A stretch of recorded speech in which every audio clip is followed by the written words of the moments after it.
Ah, mke wangu, kuna jambo nahitaji tuzungumze. Sijajua kama utalipokea kwa uzuri ama kwa ubaya, ila sina budi kukwambia. Jambo gani?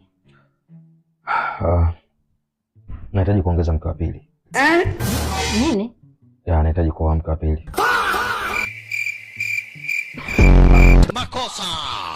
Lucifer mwenyewe sasa alikasirika. Leo kazi ipo. Kazi ipo.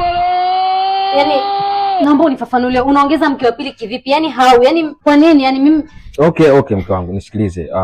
Sio lazima, ilikuwa ni kama ombi kwako. Kama ukiridhia ama ungeridhia ndo mimi ningeweza kufanya hilo swala, lakini kama ukuridhia mimi sio lazima, ila endapo kama ungeridhia mimi nilichukua gari, nilikununulia gari kama zawadi, endapo kama ungekubali mimi niongeze mke wa pili. Na licha ya gari tu, nimekujengea nyumba ambayo ni kama surprise, ili wewe ukiwa kama bibi mkubwa wewe unakaa hapo, ili hata yule mke mdogo ambaye nitamoa akute una vitu vingi, aidha una gari, una nyumba ambayo tayari nimeshakujengea. Nilitaka nikukabidhi funguo, lakini pia nimekuandalia zawadi ya shilingi milioni 10. Nilitaka nikuwekee kwenye akaunti yako ya benki, lakini endapo tu kama ungenikubalia mimi kuongeza mke wa pili. Kama umekataa basi sio mbaya. Unajua mimi hapa sio kwamba nimekasirika au unaniona na huzuni kwa sababu umeoa mke wa pili.